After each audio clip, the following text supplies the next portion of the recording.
Bulan Agustus, upacara bendera, lomba makan kerupuk, lomba balap karung. Ada apa ya di bulan Agustus? Mari belajar bersama-sama untuk menggapai cita-cita. Hai anak-anak, berjumpa kembali bersama Ibu Lia.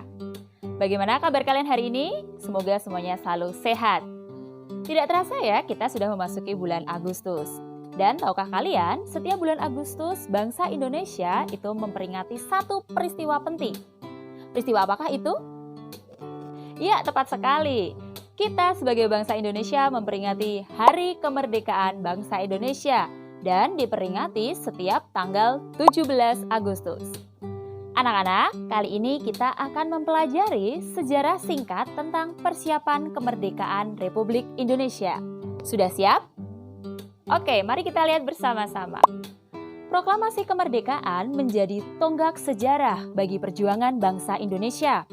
Meskipun terdiri dari suku yang berbeda, rakyat Indonesia bersatu dalam memproklamirkan kemerdekaan negara Indonesia. Nah, anak-anak, awal sejarah kemerdekaan bangsa Indonesia itu diawali dengan kekalahan tentara Jepang. Kekalahan tentara Jepang ini disebabkan karena dua kota di Jepang dibom oleh tentara sekutu. Yang pertama yaitu kota Hiroshima yang dibom atom pada tanggal 6 Agustus 1945. Dan kota kedua yaitu kota Nagasaki yang dibom atom pada tanggal 9 Agustus 1945.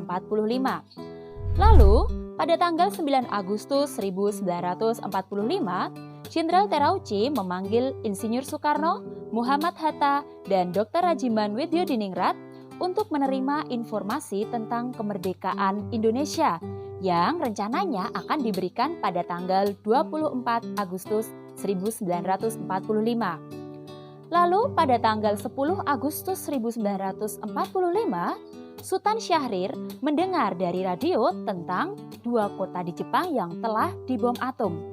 Dan para pejuang mendesak agar segera memproklamasikan kemerdekaan Indonesia. Lalu, tanggal 14 Agustus 1945, Jepang menyerah secara resmi kepada tentara sekutu. Kemudian, peristiwa penting yang kedua yaitu peristiwa Rengas Dengklok. Peristiwa ini terjadi pada tanggal 16 Agustus 1945, di mana para pemuda bangsa Indonesia seperti Sukarni, Wikana, Aidit, dan Hairul Saleh menculik Soekarno dan Hatta untuk dibawa ke Rengas Dengklok. Tahukah anak-anak apa tujuannya? Ya, tepat sekali. Tujuan penculikan ini adalah agar Soekarno dan Hatta tidak terpengaruh oleh tentara Jepang. Dan peristiwa ini dikenal dengan peristiwa Rengas Dengklok. Kemudian peristiwa penting yang ketiga yaitu penyusunan teks proklamasi. Pada tanggal 16 Agustus 1945, yakni pada malam harinya, perundingan penyusunan teks proklamasi ini dilakukan. Perundingan ini dilakukan di rumah Laksamana Tadashi Maeda di Jalan Imam Bonjol nomor 1. Para penyusun teks proklamasi ini antara lain Insinyur Soekarno, Muhammad Hatta, dan Mr. Ahmad Subarjo. Konsep teks proklamasi sendiri disusun oleh Insinyur Soekarno. Hadir pula di sana BM Diah, Sayuti Malik, Sukarni, dan Sudiro. Sukarni mengusulkan agar teks proklamasi ditandatangani oleh Soekarno dan Muhammad Hatta atas nama bangsa Indonesia. Teks proklamasi ini diketik oleh Sayuti Malik. Lalu peristiwa penting yang keempat yaitu pembacaan naskah proklamasi. Pembacaan naskah proklamasi ini dilakukan di Jalan Pegangsaan Timur nomor 56 Jakarta.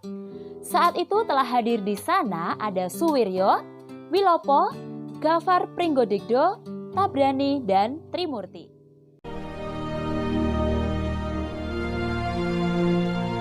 Proklamasi.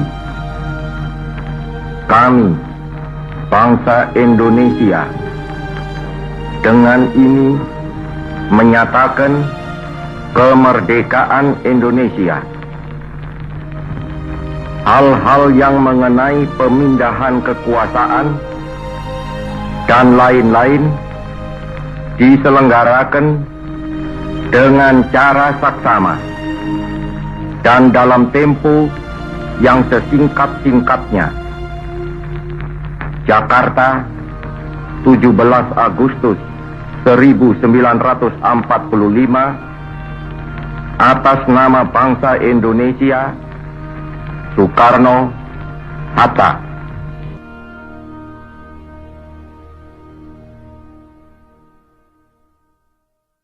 Acara pembacaan naskah proklamasi dimulai pada pukul 10 pagi. Diawali dengan pembacaan proklamasi oleh Soekarno dan disambung dengan pidato singkat tanpa teks. Kemudian dilanjutkan dengan pengibaran bendera merah putih oleh Latif Hendraningrat Suhut Trimurti yang diiringi lagu Indonesia Raya. Bendera merah putih tersebut dijahit oleh Ibu Fatmawati. Nah, anak-anak, itu tadi sejarah singkat tentang kemerdekaan Indonesia. Tahukah kalian apa makna penting proklamasi kemerdekaan bagi bangsa Indonesia? Iya, tepat sekali.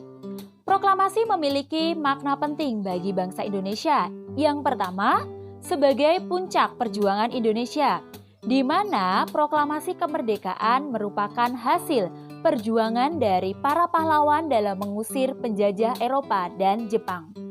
Makna penting yang kedua yaitu pengakuan kepada dunia luar. Dengan adanya proklamasi kemerdekaan, artinya kita telah mengumumkan bahwa Indonesia adalah negara yang merdeka. Makna penting yang ketiga yaitu menaikkan martabat bangsa, di mana Indonesia sebagai negara yang bebas dari penjajah, negara yang memiliki martabat, dan negara yang mandiri. Lalu makna penting yang keempat yaitu proklamasi kemerdekaan sebagai perjuangan dari bangsa yang bersatu, di mana Indonesia dibangun oleh rakyat dan untuk rakyat. Dan makna penting yang terakhir yaitu proklamasi kemerdekaan sebagai tonggak sejarah negara Indonesia, di mana awal dari kemerdekaan Indonesia yang terbebas dari belenggu para penjajah. Nah, lalu anak-anak, bagaimana penerapan makna proklamasi kemerdekaan dalam kehidupan sehari-hari ya? Mari kita lihat bersama. Beberapa hal yang dapat kita lakukan diantaranya yang pertama, bangga memakai produk Indonesia. Lalu yang kedua, rukun dengan anggota keluarga. Nah, ini merupakan penerapan proklamasi kemerdekaan dalam kehidupan kita di lingkungan rumah. Lalu yang kedua, yang dapat kita lakukan di lingkungan sekolah, yaitu ikut upacara bendera dengan tertib, lalu rajin belajar. Dan penerapan yang terakhir yang dapat kita lakukan di lingkungan masyarakat, antara lain menjaga kerukunan dengan tetangga, tidak saling membeda-bedakan antar tetangga, dan mengutamakan kepentingan umum di atas kepentingan pribadi. Nah, anak-anak, ini tadi sejarah singkat tentang kemerdekaan Indonesia. Semoga kalian bisa menerapkan makna dari proklamasi kemerdekaan ini dalam kehidupan sehari-hari. Sampai di sini dulu, kita belajar bersama. Lain waktu kita akan berjumpa kembali. Sampai jumpa!